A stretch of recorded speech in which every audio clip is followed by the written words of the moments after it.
Eh, Vamos a mandar a los que tenemos inscritos en los dos Corona Activity un link a un formulario para hacer un relevamiento sobre posibles temas que podamos presentar a una convocatoria europea que se llama Green Deal, para armar proyectos de investigación y cooperación. Nosotros lo hacemos directamente con el KIT. Así que la idea es que todos aporten sus ideas ahí en ese formulario y después nos vamos a estar comunicando para ya empezarnos a juntar para escribir el proyecto, ¿sí? Esa era Pero la... Carla, ¿está subsidiado ese proyecto o es para voluntarios? ¿Está subsidiado? Señora, ahí en el mail que ya está armado, les Ajá. la información y el link a la convocatoria para que ustedes vean y evalúen. Pero buenísimo. Así que... No, no, Cecilia, tú vas a tener que llevar plata para poder participar. Por el honor de participar, tú tienes que llevar tu plata. Hay que pagarle a Erwin, que lo vamos a poner de cajero, y Erwin trabaja de honorem. Siempre. Y controla la caja. Vamos a comenzar. Bienvenidos nuevamente a nuestra segunda parte de Corona Activity del Alumni Club de KIT en Argentina. Hoy tenemos a otro cordobés, así que lo conozco y trabajamos en el mismo centro de investigación. Roberto es doctor en ingeniería, ingeniero químico de carrera y especialista en ingeniería ambiental. Aparte es docente también en la carrera de ingeniería química y en el posgrado en ingeniería ambiental. Hace investigación, trabaja en SICA, Centro de Investigación y Transferencia en Ingeniería Química Ambiental. Y hoy nos trae el impacto de la pandemia en la calidad de aire que respiramos, las dos caras de la moneda. Bien, muchas gracias Carla por la presentación. Aprovecho para saludarlos a todos. Creo que la modalidad es que tengamos la presentación y luego al final puedan hacer las consultas que les parezcan pertinentes. Como dijo Carla, nosotros estamos aquí en Córdoba, trabajamos en la Universidad Tecnológica Nacional y tenemos la suerte de haber logrado montar una estación de monitoreo de calidad de aire, una estación de monitoreo de referencia de tipo EPA, o al menos homologada por la EPA, que es un tema que Córdoba tenía como deuda pendiente. Estamos en Córdoba, para los que no son de Argentina o no conozcan lo que es Córdoba, por más que me imagino que Carla debe haber llevado Córdoba al mundo, nosotros estamos en Sudamérica, estamos en una provincia mediterránea, bien en la zona central de Argentina, ahí lo pueden ver marcado con ese recuadro rojo, y nuestra topografía es un poco compleja, tenemos un gran valle fértil, productivo, asociado a lo que es la actividad agrícola, y nuestra ciudad capital, que es homónima de nuestra provincia, es una ciudad que, para que tengan una referencia, estamos alrededor de 1.400.000, 1.500.000 habitantes, es la segunda ciudad más importante de Argentina, no, no solamente en población, sino también en desarrollo económico, cultural, tecnológico y social.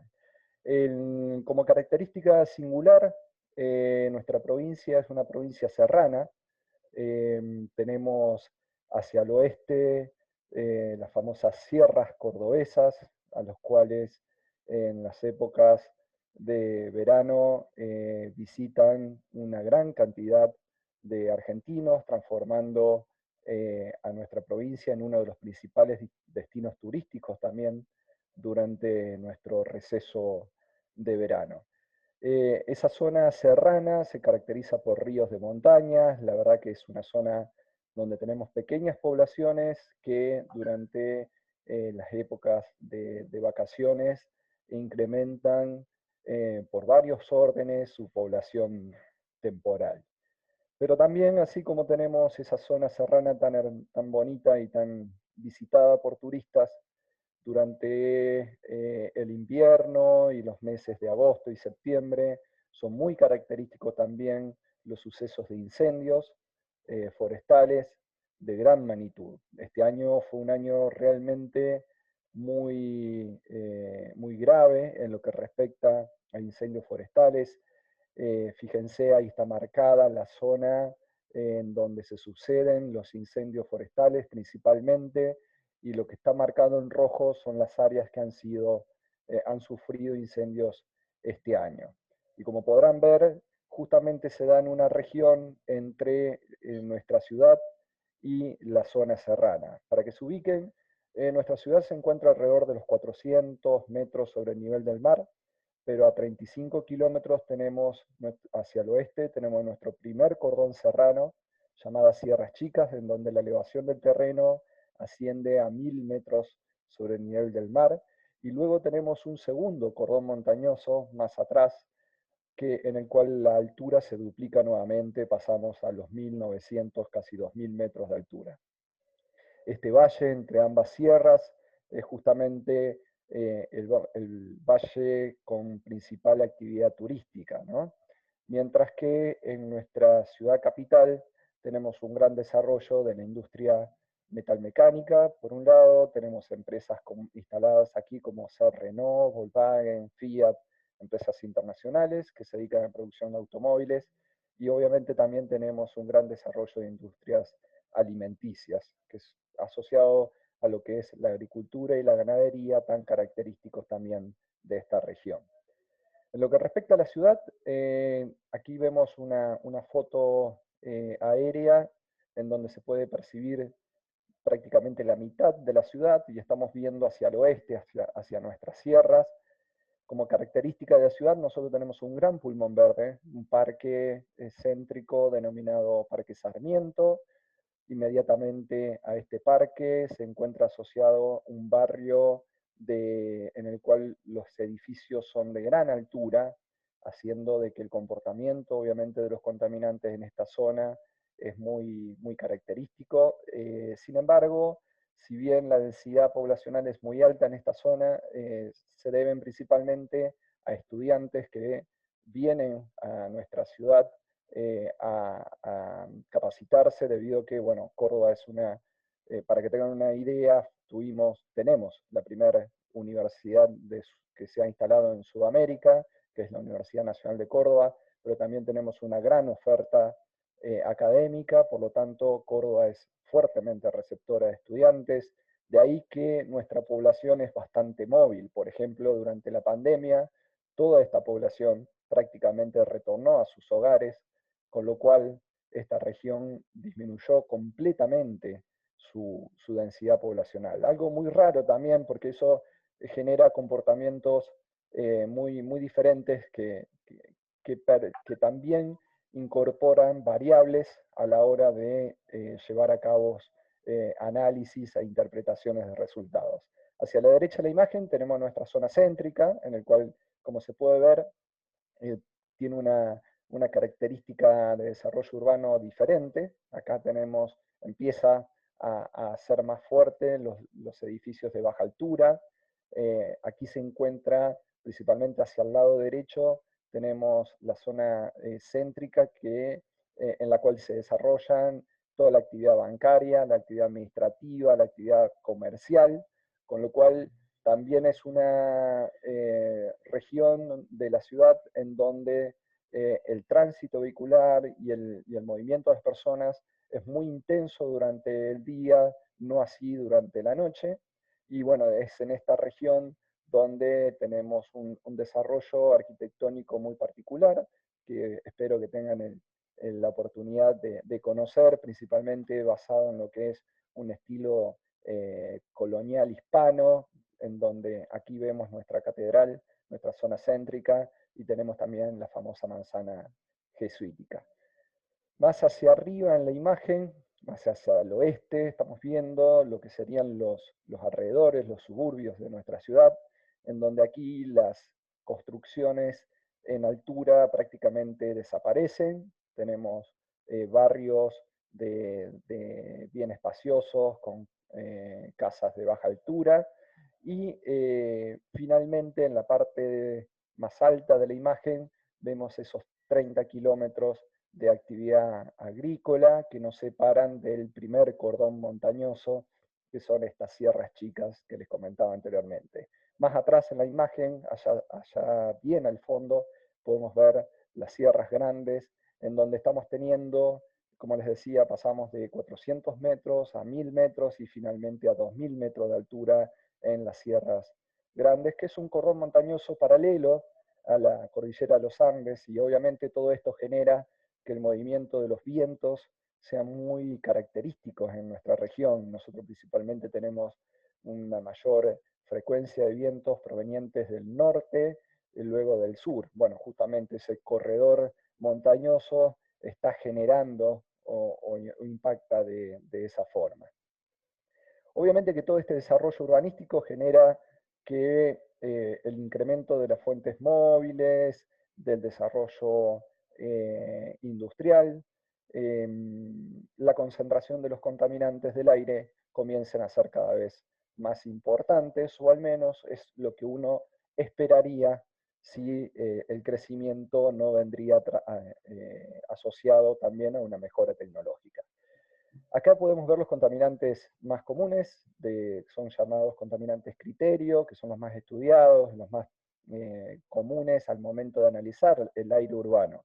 Lo que vemos en color azul son los contaminantes que nosotros analizamos, y principalmente nos enfocamos en nuestro estudio en 3 especies, lo que serían los óxidos de nitrógenos y los compuestos orgánicos volátiles, porque son estos compuestos los que también generan un contaminante secundario debido a reacciones que se producen en la atmósfera, que es el ozono.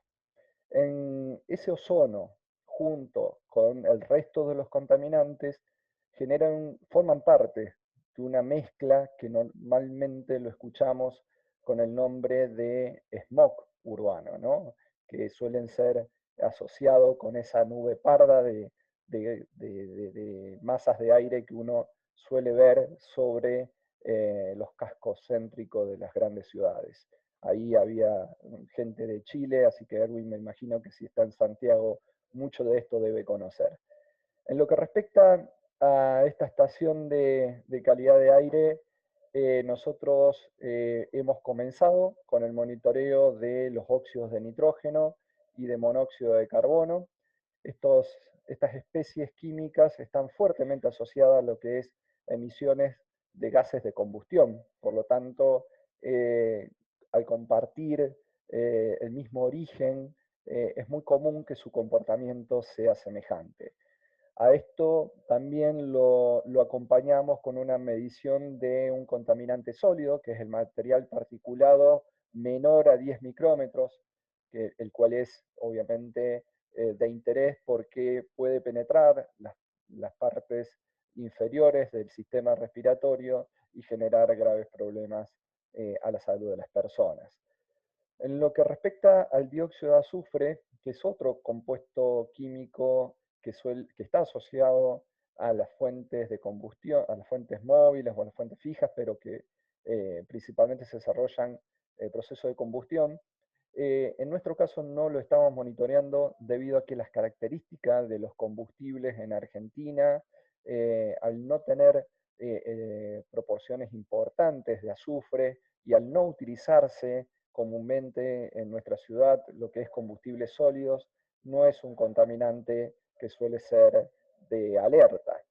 Y en lo que respecta a los compuestos orgánicos volátiles, la verdad que es una familia tan grande de compuestos que su estudio es realmente bastante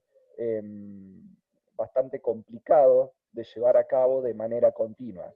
En ese sentido, estamos empezando a desarrollar estudios en ciertas familias que consideramos clave y que son justamente promotoras de ozono troposférico. Recuerden, el ozono en la atmósfera, cuando lo tenemos en la atmósfera baja, es realmente un problema porque es un oxidante fuerte y genera graves problemas a la salud de las personas, mientras que si lo tenemos en la estratosfera, obviamente, es el que nos protege de la radiación solar y es lo que siempre llamamos el ozono bueno, ¿no? Ahora bien,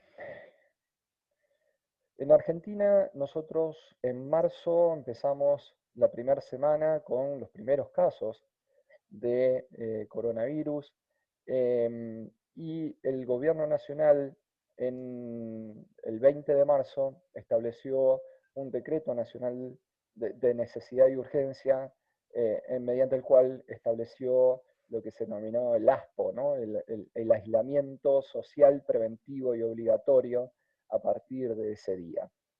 En ese sentido, para mostrarles y no mostrarles los típicos gráficos de movilidad de Google, nos pareció pertinente mostrarles un dato real de una intersección de avenidas muy importantes en la zona céntrica de nuestra ciudad, que son la avenida Olmos y la avenida Maipú, en donde ahí vemos que durante la secuencia de marzo, en lo que fue avanzando el conocimiento y el desarrollo de la enfermedad de coronavirus, recién cuando se estableció el decreto de necesidad y urgencia que estableció el aislamiento, ahí se vio realmente un impacto en la cantidad de móviles, de coches y autobuses que se manejaban por dentro de la ciudad. Estamos viendo de que aquí en esta intersección de avenidas tenemos aproximadamente unos 1000 vehículos,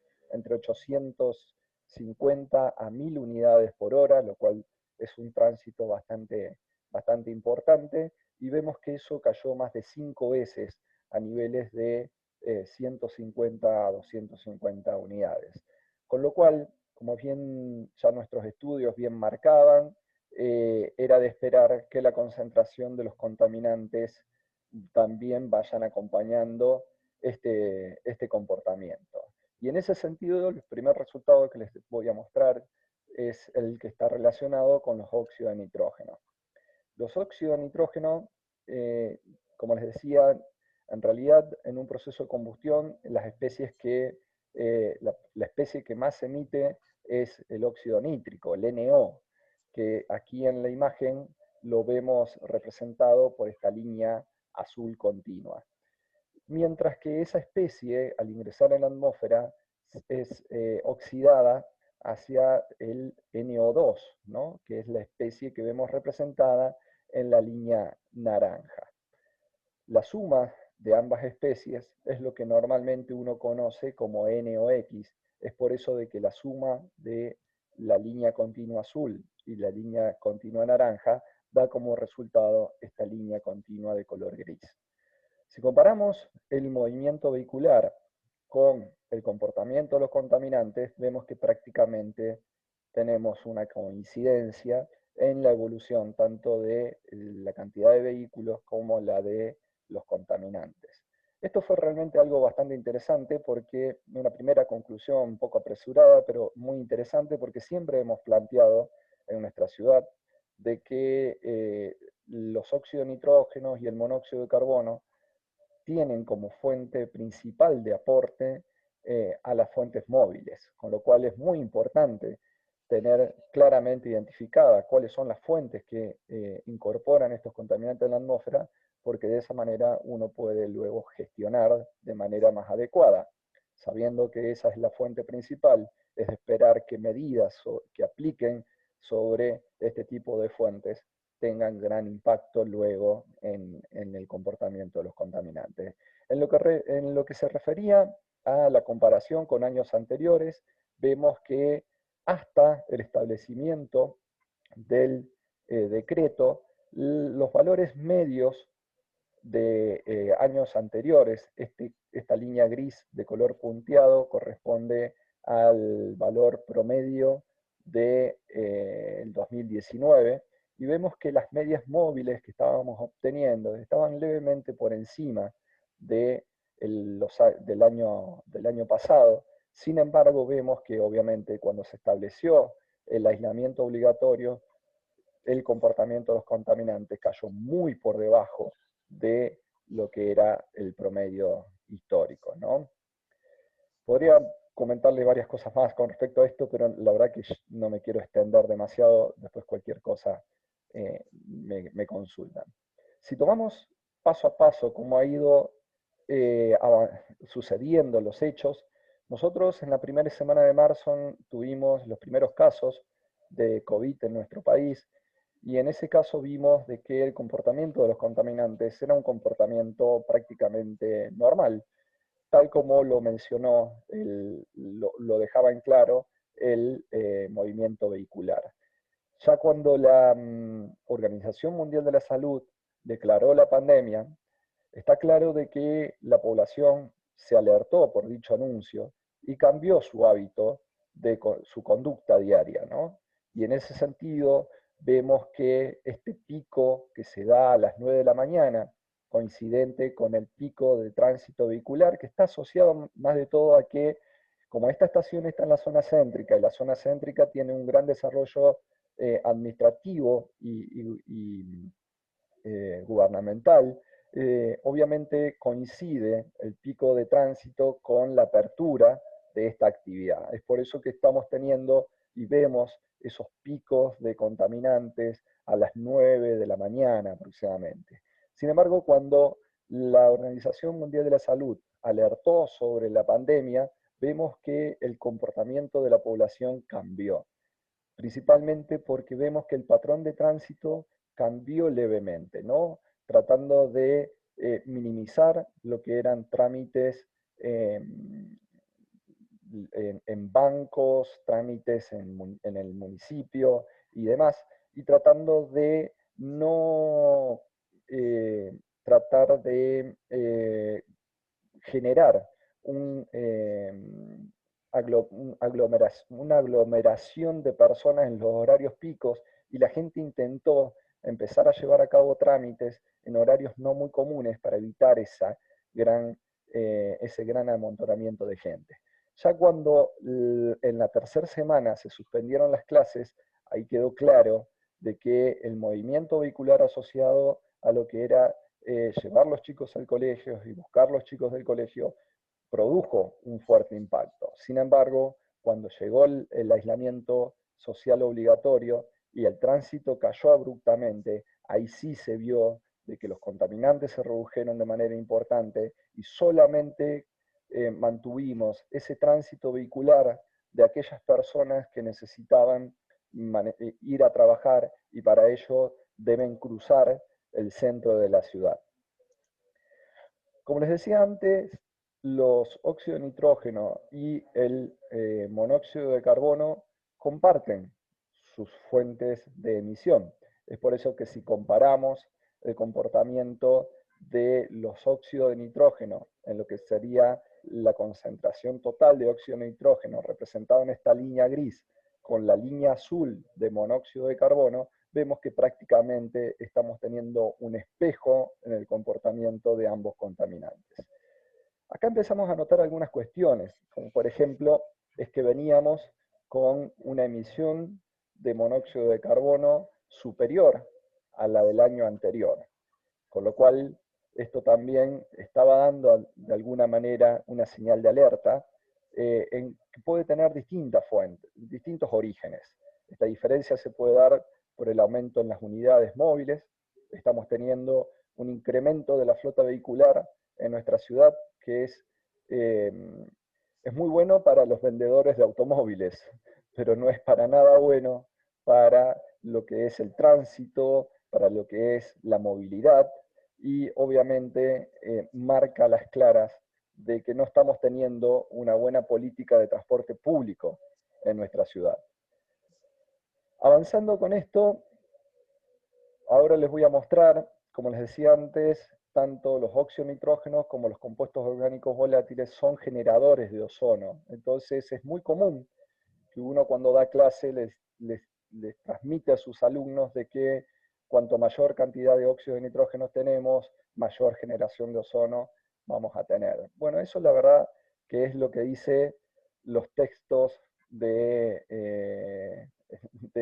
educación inicial. Sin embargo, si uno se pone a profundizar esos conocimientos, logra ver de que en realidad la química atmosférica es una ciencia muy compleja, en el cual en la generación de ozono confluyen varias vías, y si bien la de los óxidos nitrógenos es una de las principales vías, no siempre es la vía más importante. Y esta pandemia nos permitió dejar bien en claro de que esto es así.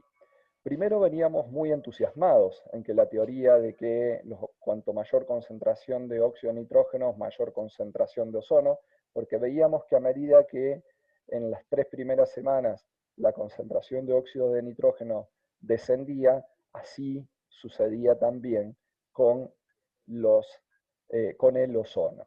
Sin embargo, en la última semana, a partir del aislamiento obligatorio, no solamente que descendió el tránsito vehicular, sino que la gente mudó su forma de vivir. Al quedar encerrada, también generó actividades con una intensidad, obviamente actividades domiciliarias, ¿no? Pero con una intensidad que no lo venía haciendo anteriormente. Por ejemplo, aquí en Córdoba es muy común que en las juntadas de amigos compartamos asados, en donde tenemos una combustión de carbón, de leña, muy importante los fines de semana, y eso ya era un efecto que veníamos viendo. Ahora, ese efecto ahora cambió completamente, porque en lugar de tener un comportamiento de emisiones ese fin de semana, lo tuvimos durante toda la semana. Es más, fue récord en las carnicerías de nuestra ciudad la venta de carnes y bebidas. Lamentablemente eso no es la parte buena, pero la venta de insumos para cocinar en casa, para poder distenderse, llevar a cabo actividades que uno por lo general las tiene en los fines de semana. Y eso realmente también, al cambiar su comportamiento junto con el comportamiento de las fuentes móviles, trajo aparejado un resultado que nadie esperaba. Imagínense que si la concentración de óxido de nitrógeno bajó desde valores de 0,08 ppm a 0,02, uno hubiera esperado que el ozono también descienda 4 veces. Sin embargo, podemos ver que la concentración de ozono aumentó con respecto a lo que teníamos normalmente. Ese efecto de aumento de la concentración de ozono no fue percibido por ningún tipo de investigación satelital. Durante la pandemia se siguió mucho la evolución de los contaminantes emitidos a escala global, principalmente lo que era el dióxido de nitrógeno, en el cual se mostraba cómo las concentraciones descendían. Sin embargo, la parte oculta de este comportamiento atmosférico lo pudimos observar con el tema del ozono, en donde llegamos a tener concentraciones aún superiores a las que teníamos durante la actividad normal. Luego de este comportamiento mayor, la concentración de ozono volvió a acomodarse dentro de los valores típicos. Sin embargo, este efecto, que nosotros ya lo notamos los fines de semana en nuestra ciudad, nos llamó realmente la atención, y sobre ellos justamente el hallazgo más importante. En lo que respecta a el reporte prácticamente continuo de la media móvil de ozono, podemos ver, como les decía, de que tuvimos un aumento en el cual obviamente hay otra reacción limitante que intervino en ese momento, y luego la concentración volvió a disminuir, pero con valores realmente superiores a lo esperado. Por último, para comentarles, si el material particulado, no así lo que son compuestos gaseosos, en la ciudad suele tener un aporte desde fuentes móviles, pero como nosotros nos encontramos en una región semiárida, en el cual en nuestros alrededores, lamentablemente, el uso del suelo y el monte nativo fue modificándose, y tener una gran cantidad de superficie dedicada al cultivo de la soja. Esto trae aparejado de que las barreras naturales en lo que es el movimiento del suelo por la acción del viento realmente no esté atenuada. Y es por eso de que ya hace varios años empezamos a observar dentro de nuestra ciudad el ingreso de tormentas de polvo, ¿no? En ese sentido, el material particulado en nuestra ciudad tiene una fuerte componente natural. Por lo tanto, el comportamiento de las fuentes móviles no necesariamente marca el comportamiento del material particulado. Es por lo general mayormente asociado a condiciones meteorológicas, de humedad, lluvias y también de intensidad y dirección de vientos. Este año en Argentina y principalmente en Córdoba estamos atravesando una sequía muy importante y es por ello de que obviamente estamos recibiendo con mayor frecuencia aportes de contaminantes sólidos. Para ir cerrando, porque ya estoy en los 30 minutos, voy a comentar algunos hallazgos rápidos. Por un lado, que este aislamiento social preventivo obligatorio obviamente que generó una importante reducción de contaminantes primarios en el aire urbano, como les mostraba, óxidos de nitrógeno y monóxido de carbono, que coincide con lo observado por los satélites. Sin embargo, también quedó claro de que necesitamos medir otras variables que nos permitan lograr interpretar la química atmosférica que sucede dentro del aire urbano con principalmente aquellos contaminantes secundarios, es decir, que se forman a partir de contaminantes primarios, como recién mencioné, el caso del ozono. Por otro lado, también vimos que la importancia, ¿no?, de monitorear la calidad del aire en superficie, y esto parece una obviedad, pero en Argentina son muy pocas las ciudades que llevan a cabo el monitoreo continuo de la calidad del aire. Estamos hablando de que Buenos Aires tiene 4 estaciones de monitoreo, Bahía Blanca tiene 1 estación de monitoreo, y Córdoba, a partir del año 2018, después de 25 años de no monitorear la calidad del aire, gracias al desarrollo de nuestra universidad, volvió a monitorear la calidad del aire en la ciudad.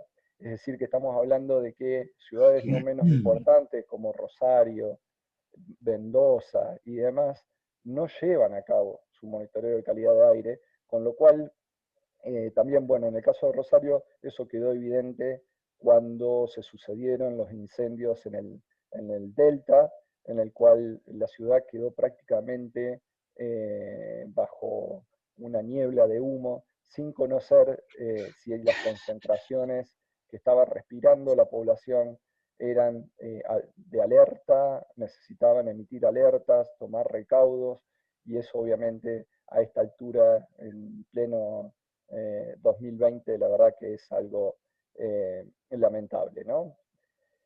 Por último, volviendo al tema de la situación del aislamiento, pudimos tener una situación única de evaluación.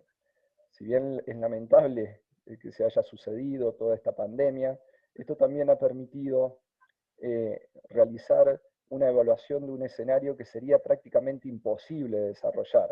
Imagínense cómo se vería solicitarle a las autoridades de aplicación cortar con el tránsito vehicular para poder llevar a cabo una evaluación de la calidad del aire, ¿no? Bueno, esta situación permitió ese tipo de evaluación y también nos dejó ver de que necesitamos generar más información para lograr entender el comportamiento de los contaminantes. Como ya estoy excedido en el tiempo, no queda más que agradecerles por haber presenciado esta pequeña y escueta charla. Bueno, gracias Roberto. Por ahí si tenés una foto de la estación y querés mostrarla. Bueno. Va Erwin, que levantó la mano, te va haciendo la pregunta. Ok. Sí, primero que nada, quiero sumarme al aplauso de abajo a la izquierda. Muy buena la presentación, Roberto. No, ese es mi aplauso para ustedes. No, muy bueno. la gracia o el problema que tenemos en Chile, que tenemos muchísima experiencia en lo que tú estás diciendo. Somos campeones latinoamericanos, creo que de las 10 ciudades con más contaminación, 9 son chilenas. Así que tenemos el privilegio de ser top en este tipo de cosas. Lo que sí se ha si quieres, aprendido es que ya casi en ninguna parte te aparecen el PM10, o sea, menos de 10 micrones, Sí. sino que aparece el PM2,5. Se cambió la legislación justamente para no seguir midiendo el material particulado grueso, como lo llaman, aunque diga bien chiquito, sino que el 2,5, que es el que no podemos expectorar. El problema es que se nos entra los pulmones y es tan chiquito que los hilos no lo, así que se queda. Y dentro del 2,5 está el black carbon, el carbono negro, que es una fracción y que es cancerígena. Ese es el problema todavía que tiene, es tan chiquita. Lo que sí es importante es justamente el material particulado, porque en Chile produce daños graves, en el sentido de que el Ministerio de Medio Ambiente lo cuantifica en 2.300 millones de dólares anualmente. 2.300 millones anualmente se pierden, ¿no es cierto?, por la calidad del aire, porque si, no sé, un niño está con tos, la madre no puede ir a trabajar y tiene que llevarlo al consultorio, ¿no es cierto?, al médico. Y esos son todos costos indirectos que tiene, sobre todo en Chile, el gran porcentaje viene de la quema de la leña. Y por eso que era bueno cuando tú mostrabas los asados. De hecho, acá en Chile la celebración nacional es el 18 de septiembre. Se prohibieron hacer asados. Imagínate, eso es culturalmente una locura, pero la única forma que había de bajar eso era que la gente no prendiera su carbón de leña, que es lo que se hace. Entonces, la gente no está consciente de que con ese humo, que es muy bonito, está matando a los vecinos, y realmente matándolos, porque te cuantifico, te lo puse en dólares. Pero se calcula que en Chile, con la población que tenemos, oficialmente hay 3.500 muertos prematuros por la calidad del aire. 3.500 personas que se mueren. El problema que tenía ese cálculo del Ministerio de Medio Ambiente era que solo consideraba a la gente de menos de 30 años y sobre 80. O sea, perdón, entre 30 y 80. Se le olvidó los más chicos y los más grandes. Así que se calcula hoy en día, y hay un estudio que hay un estudio muy bueno acerca de la calidad del aire y sobre todo a las proyecciones. ¿Cómo va a cambiar la calidad del aire con el cambio climático? Es bien importante saber lo que esto se va a ir calentando, por lo tanto los patrones que tenemos hoy día no son los mismos que van a ir en 10 y en 20 años. Eso es muy importante, así que esa parte de declarar zonas saturadas, como se ha hecho acá, es importante. ¿Qué es lo que hace esto en una zona? Si la gente está acostumbrada a usar leña, y se usa muchísimo en el sur de Chile, el problema está que la leña que usan es la leña húmeda, la cuando no tiene buena combustión, Claro. así que es horrible porque es más barata, aunque al final no es económica para nosotros. Así que por ese lado va. Aquí en Córdoba, perdón que te interrumpa, Sí, sí. aquí en Córdoba nosotros prácticamente no usamos combustibles sólidos. Se utiliza mucho gas natural. Sí. Es más, nuestra flota vehicular, principalmente todo lo que es taxis y remises, en Argentina es famosa por haber mudado en la época de la década del 90 hacia ese combustible. Con lo cual también eso genera un comportamiento muy, muy diferente. Y con respecto a lo que comentabas del PM2.5 y el black carbon, el black y el brown carbon, lo que uno quiera analizar, en nuestra ciudad sería muy interesante poder discriminar entre el black carbon y el brown carbon, porque tenemos un aporte natural, como les comentaba, muy, muy importante. Ahora bien, te tengo que comentar otra realidad, que no por tiempo no lo he mencionado. En Córdoba nosotros hasta el año 2017 no habíamos tenido niveles guía de calidad de aire. En el año 2017, ahí ya habla a las claras de el interés, ¿no?, en el recurso. En el 2017 se decidió tener una legislación, y la legislación fue directamente copiar la legislación de Estados Unidos, en donde además del PM10 se incorporó el PM2.5 también. Por eso, si bien nosotros no los tenemos en funcionamiento, es nuestro próximo proyecto. Esta legislación, al ser una copia de Estados Unidos, en ningún momento se chequeó si la calidad del aire en nuestra ciudad principal o en el resto de las ciudades eran realmente coherentes con esos valores legales. Estábamos, por ejemplo, tomando, no sé, un valor legal que fue pensado tal vez para California, Los Ángeles, Nueva York, para una ciudad como Córdoba, ¿no? Y en ese sentido, la verdad que es también otro escenario en donde uno se avergüenza de la situación, porque no tener un sistema de monitoreo de calidad de aire y estar legislando a ciegas, eso siempre trae muchísimos problemas posteriores. Y es por eso de que a partir del 2017 nuestro centro comenzó justamente a realizar esfuerzos para poder montar esta estación de monitoreo continuo, la cual es muy humilde, porque fue montada a pulmón desde nuestro centro, obviamente.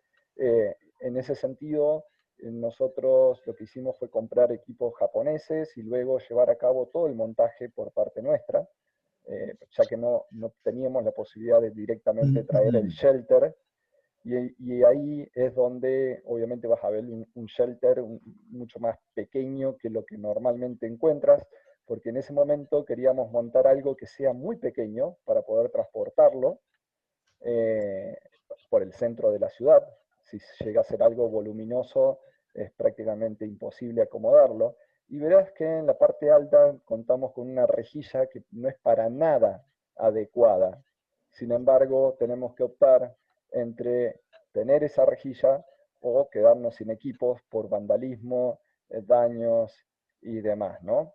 La verdad que son cuestiones que yo normalmente no las menciono de entrada porque no son de orgullo, ¿no? Son para nada, son todo lo contrario. Una vez que pudimos meter esta estación de monitoreo en pleno funcionamiento, le propusimos al gobierno local compartir los resultados, de manera tal de que no quede en un simple número que vaya a ser volcado en un paper, sino que llegue a la población. Y con ese convenio nosotros lo que estamos haciendo es, le calculamos los índices de calidad de aire de manera continua y le enviamos un reporte diario al municipio. Y en el caso de existir alarmas por distintas situaciones, como tuvimos en agosto, por ejemplo, tuvimos que emitir una alarma por incendios, y ahí obviamente no se espera a cubrir todo el día para mandar la información, sino que informalmente se lo comunica para que puedan gestionar, ¿no? Pero es nuestro interés, Erwin, llevar a cabo el monitoreo conjunto de PM10 y PM2.5 y más adelante poder incorporar lo que es Black Carbon. Sin embargo, para que tengas una idea, solamente en Buenos Aires un investigador logró llevar a cabo una investigación de Black Carbon en toda Argentina. No tenemos otro dato. ¿No? Ahí si se ve la imagen del carrito, está dentro del predio de un museo para evitar que se los roben, ¿no? Porque custodian. Sí. Bueno, custodia a medias, porque cuando comenzamos, cuando logramos el convenio con el municipio, pudimos colocar, optar por este lugar, que era un lugar donde en 1995 habían llevado a cabo monitoreos continuos, con lo cual estábamos comparando los valores de 1995 con los valores de ahora, ya que todo el mundo pensaba en que al aumentar de manera exacerbada la flota vehicular, la contaminación podría haber aumentado. Y no fue así. Al contrario, los niveles de contaminantes actuales están por debajo de los valores de hace 25 años atrás, ¿no? Y inicialmente sí teníamos seguridad, pero luego por una cuestión presupuestaria también quitaron la seguridad. ¿No? Bueno, Roberto, me permite una pregunta adicional que la verdad es ignorancia. El ozono, ¿no es cierto? Decimos, gracias a Dios que tenemos el ozono porque nos protege del ultravioleta, porque si no estaríamos nosotros mutando todos los días con 5, con 6 dedos, con 4. Y sin embargo, el respirarlo parece que no es tan bueno. Entonces es bonito tenerlo arriba, pero no abajo. Porque en Alemania ha habido también estas señales de que se para todo por el ozono, porque creo que irrita al ser un oxidante horriblemente grande. Creo que es bueno, es malo, queremos ozono, no queremos ozono. Es como todo, ¿no? Lo que diferencia un veneno de un remedio es la dosis, ¿no? Pero acá es además de la dosis, es el lugar. En la estratosfera es un ozono bueno y en la troposfera es un ozono malo. Siempre se habla del ozono bueno y el ozono malo. Justamente en superficie es un oxidante tan fuerte que incluso lo utilizamos, por ejemplo, en la desinfección del agua potable, por ejemplo. Es por eso de que sí, es un oxidante fuerte, irritante, y bueno, obviamente todas las personas, y es además no solamente un generador de efectos sobre la salud de las personas, sino también afecta a las cosechas, los cultivos. Por lo tanto, obviamente que en Argentina eso no sucede. En realidad es que no lo estamos analizando. Y la ignorancia hace creer que uno no sufre de esos fenómenos. Pero es de esperar de que el ozono en realidad llegue a alcanzar sus concentraciones máximas, no en el centro de la ciudad, sino hacia donde el viento arrastre a los contaminantes, porque necesita, como toda reacción química, de un tiempo para llevar a cabo la reacción y necesita principalmente de radiación solar. Por ejemplo, hace un mes tuvimos un día de elevadísima radiación solar. Aquí llegamos hasta los 1100, 1200 watts por metros cuadrados de radiación solar. Y en octubre tuvimos el récord histórico anual, ¿no? Récord histórico. La mayor concentración anual de ozono en la ciudad. Y ahí coincidió un gran aporte de la otra familia, de los compuestos orgánicos volátiles por parte de los incendios forestales. Cecilia te hizo una pregunta en el chat acerca del ozono que estamos hablando. ¿Cómo es el estado ahora en altura? Sería en estratosfera. En altura hay varios proyectos que lo están analizando. Hay una red nacional que se llama Aeronet, en donde se analiza la concentración de ozono en la columna atmosférica y de manera conjunta se analizan el AOD, que son los aerosoles, ¿no? Te recomiendo de que si te interesa ese tipo de información, lo puedas directamente chequear dentro de los datos de Aeronet, que es una red, y es información abierta. Eso es, si quieres, el dato medido, ¿no? Si quieres simulaciones y demás, puedes entrar en cualquiera de los portales de la NASA y ese tipo de cuestiones, pero no, estamos bien. En lo que es agujero de capa de ozono no estamos teniendo graves problemas. Muy bien. Lo que quiero saber es si se ha mejorado la situación desde que se prohibieron todos los aerosoles a nivel mundial. Claro, pero yo recién cuando mencioné aerosoles era material particulado muy fino, es espesor óptico de aerosoles, o sea, lo que se mide es cuánto material particulado muy fino se encuentra en la atmósfera más alta. En lo que bien decía Cecilia, sí, cuando se prohibieron, en realidad se modificaron los propelentes de los aerosoles y se prohibió el uso de los CFC, los clorofluorocarbonados. El problema, gracias al protocolo de Montreal, hemos logrado mejorar muchísimo lo que era la concentración de ozono, por más que sea un proceso que va a llevar tiempo, porque estamos hablando de compuestos químicos que tienen una vida media, en el caso de los CFC, superior a los 100 años. Muchas gracias. No, no. Roberto, si entiendo bien, el problema de los compuestos fluorados era que justamente destruían la capa de ozono. Entonces teníamos de repente un tremendo hoyo sobre la Antártida que se iba moviendo y nos dejaba en el fondo desnudos con respecto a directamente el ultravioleta. Lo que sí, eso se cambió. Yo no sé si era porque se llamaban aerosoles, porque en el fondo eran los compuestos fluorados, pero se usaban como, ¿no es cierto?, como aerosol.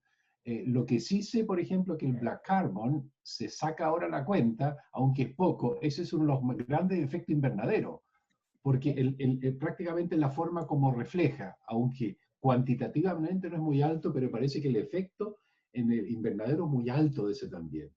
¿Cómo es con los compuestos fluorados? Ahora creo que han bajado. Yo no sé si el famoso hoyo de ozono que teníamos sobre la Antártida ya se cerró o está más chiquitito. ¿Cómo era el problema? Primero, Erwin, necesito hacerte un par de aclaraciones. Si bien se habla de los clorofluorocarbonados, el problema principal estaba en el cloro. El cloro, esas especies al ser tan estables logran alcanzar la atmósfera alta y penetrar en la estratosfera. Y el cloro luego interviene en la química, en el ciclo de formación de ozono. El ozono a los 20 kilómetros, para poner un número así taxativo, logra las condiciones necesarias para que su reacción se lleve a cabo. Prácticamente es por la radiación UV que llega a esa altura. En ese sentido, se desarrolla un ciclo denominado ciclo de Chapman, en donde el ozono y el oxígeno comienzan a generarse, destruirse y mantener un equilibrio natural. Cuando el cloro llegaba a esas regiones y en grandes cantidades, intervenía en ese ciclo y rompía el ciclo natural. En realidad es un ciclo natural que se rompía. Y eso generaba de que la concentración de ozono en una gran parte de la estratosfera se redujera, y es lo que nosotros llamamos como agujero de ozono. En realidad no existe un agujero de ozono, es una disminución de la concentración de ozono en ciertas regiones. Hoy en día, justamente, no solamente se está evaluando eso, sino también se está evaluando en superficie qué puede llegar a suceder con el carbono negro. Lamentablemente en Argentina, como te decía Erwin, no tenemos tanta experiencia. Sí tenemos bastante experiencia en lo que es medición de ozono estratosférico, porque justamente al tener ciudades tan australes, se han logrado montar estaciones de superficie que hacen teledetección, principalmente utilizando LIDAR, que es un láser que se emite al espacio, y con eso se va censando normalmente la concentración en la región sur y obviamente lo que siempre esperamos en la Antártida. Pero que el agujero o la disminución de la concentración de ozono se produzca sobre la Antártida es por una cuestión también que está fuertemente asociada a la meteorología. Es porque el vórtex que se genera sobre la Antártida es un vórtex mucho más fuerte que se genera en el hemisferio norte. Y es por eso de que esa concentración de sustancias cloradas se produce muy fuerte sobre la Antártida, y cuando llega la primavera y ese vórtex se rompe, se libera de golpe una gran cantidad de cloro que interviene en la formación de ozono, y por lo tanto es ahí donde empezamos a notar las mayores disminuciones, y es lo que uno dice, tenemos el agujero de la capa de ozono. Bien. Gracias. Perdón, no me quiero extender mucho en las explicaciones. Es muy interesante. Y una sola pregunta más, Roberto. ¿Tiene importancia las tormentas solares en el agujero de ozono? Es bastante complejo. La verdad que mi experiencia no es suficiente como para responder esa pregunta, Cecilia. No Gracias. quiero adelantarme una pregunta porque la verdad que no es mi experiencia. Gracias. Bueno, Okay. ¿hay alguna otra pregunta? ¿La última? ¿No? Bueno, entonces nos estamos viendo el próximo viernes. Creo que está acá la disertante, la estoy viendo. Hola, ¿cómo están? Hola a todos. No, yo quería dejarle a Roberto, bueno, las gracias por su exposición, y le estoy poniendo un par de referencias en el chat sobre el caso de Estados Unidos, y creo que hay un caso en Brasil también que le puede interesar, sobre COVID y disminución de air pollution. Gracias, Catalina. Un placer. Este fenómeno que nosotros, perdón, ¿no? Este fenómeno que nosotros observamos de aumento de ozono durante el COVID, no solamente lo hemos visto en nuestro país, sino también en varias estaciones de monitoreo de Estados Unidos, por ejemplo. O sea, es un fenómeno que se ha producido en varios lugares, no es solamente aquí. Pero es llamativo, porque siempre cuando uno comienza una clase de química atmosférica te dicen, bueno, cuanto mayor concentración de dióxido de nitrógeno, mayor concentración de ozono. No es tan simple, no es tan así, ¿no? Pero tuvimos un momento en donde quedó clarísimo, y esa oportunidad fue gracias al aislamiento. Es la parte buena del aislamiento. Por eso mencionaba la otra cara de la moneda. Por eso tú pudiste aislar con esto, ¿no es cierto?, diferentes influencias que nadie te hubiese permitido hacer un experimento como este. Así que estamos haciendo un experimento a escala real que nunca habríamos tenido posibilidad, tanto en la parte social, en la parte de transporte, en la parte de comunicaciones, como es lo que estamos haciendo ahora. Una maravilla, ¿no es cierto?, que gracias al COVID tenemos estos seminarios. Así que démosle algo de gracias al COVID, de que Carla pudo organizar esto, y una maravilla. Así que muchas gracias, Roberto, por la excelente presentación. Leo tiene una preguntita para hacer, levanta la mano. Sí. Roberto, para vos, ¿cuál sería una correcta, digamos, estrategia de monitoreo en el país? Digamos, ¿cómo debería distribuir estaciones, cuántas y qué tipo de inversión requeriría o cómo sería un plan de inversión? En Argentina, la correcta estrategia sería empezar. Lamentablemente, estamos hablando de que Ciudad de Buenos Aires es el único organismo gubernamental que tiene estaciones de monitoreo continuo. La de Bahía Blanca y la de Córdoba son de instituciones públicas, pero no de quien gestiona. Es por eso que, como les comentaba, nosotros apenas pusimos en funcionamiento la estación, nos acercamos al municipio y le ofrecimos llevar a cabo un convenio para poder compartir los datos para gestionar. Nosotros desde la universidad no podemos gestionar, no nos corresponde, es muy complicado. Obviamente que uno puede alertar, y cuando las alertas son seguidas, las autoridades suelen prestar atención. Como les decía antes, la calidad del aire de Córdoba, con el avance del año, del desarrollo, lamentablemente, o sea, no fue mala, es buena, tenemos una buena calidad del aire. Pero no porque sea buena significa que no deba ser monitoreada. En especial con lo que decía Erwin, el PM2.5 tiene valores legales muy exigentes, y esos valores legales son, en Córdoba, cada vez que tenemos un suceso de tormenta de polvo, son altamente superadas. Y con respecto a hacer tu pregunta, porque la verdad que te di una respuesta un poco que creo que no esperabas. Es trabajar más integradamente, trabajar entre Estado, universidades. Acá hubo una experiencia muy mala en la ciudad. Se compraron 3 estaciones de monitoreo directamente a Estados Unidos, montadas en shelters. Eso lo hizo el municipio en 1995. Y duraron 2 años. Estamos hablando de una inversión de $6 millones, que en 2 años quedó prácticamente en desuso, lo cual es una pésima señal por parte del Estado. Porque, digamos, experiencia en monitoreo ambiental hay en el país, digamos, hay estaciones privadas. Muchísimas, hay fabricantes, muy buenos investigadores. Se está trabajando muchísimo con lo que es sensores de bajo costo actualmente, con lo cual también hay que tener cuidado, porque los sensores de bajo costo son herramientas que apoyan al monitoreo de referencia. No son herramientas que suplantan al monitoreo de referencia. ¿Vamos? Pero sí, lo que es conocimiento, en nuestro país hay muchísimo conocimiento, muy buenos investigadores. Quiero complementar nomás tu respuesta, que es lo que preguntó Leonardo, es exactamente como preguntar cuántos semáforos tengo que instalar en la ciudad.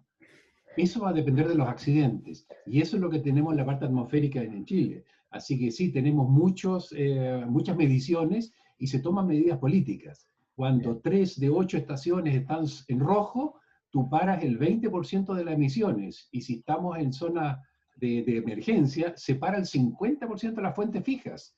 Entonces tú tienes que parar fábricas, todo, porque si no, se muere la gente. Entonces todo depende de los accidentes que tú tengas. Y ya le decía, plata hay mucha, que hoy día no la invertimos, sino que se muere la gente. Mira qué mala suerte para la gente. Y no estamos haciendo el monitoreo. Entonces, ojo con eso, cuando pasan accidentes nos damos cuenta que no estamos midiendo correctamente. Así que no es fácil la respuesta, Leonardo, porque si tú no tienes tráfico, ¿para qué vas a poner el semáforo? Si tienes muchos accidentes, los vas a poner porque salvas vidas. Y de eso estamos hablando acá. O sea, no es una cosa científica, estamos hablando de salvar vidas de personas. Y la pregunta, ¿cuál precio le pone? Así que muy buena la pregunta. Sí, yo pensaba si había que enfocar más a grandes centros urbanos o también hacer un monitoreo territorial distribuido sin considerar únicamente la población urbana. Leonardo, en Argentina tú tienes ciudades muy importantes. Córdoba, Rosario, Mendoza. Son 3 ciudades realmente muy grandes en donde uno no se explica cómo no se está monitoreando la calidad del aire. Y cuando llega el momento, es tarde. Por ejemplo, en Rosario, este año tuvimos los incendios del Delta y la ciudad estuvo más de un mes con problemas de contaminación. Y uno no puede plantearse, bueno, habría que monitorear.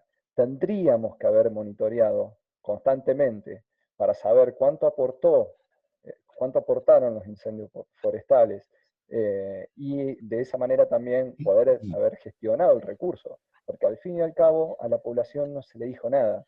Y justamente lo que tiene que tener presente el Estado es que su principal función es proteger a sus representados. Lamentablemente no es que uno tiene que esperar a que haya, como decía Erwin, que existan los accidentes para poner los semáforos. Es conveniente que mínimamente uno tenga algunos semáforos, por más de que no existan accidentes. Pero luego, si observas que tienes más accidentes en una región, y bueno, a esa región colócale mayor esfuerzo económico y tecnológico, y no salir de golpe a decir, voy a poner 24 estaciones de monitoreo, porque a lo mejor llega a colocar una estación de monitoreo en un lugar que realmente es poco necesario, y hay otros lugares que puede llegar a ser muy necesario.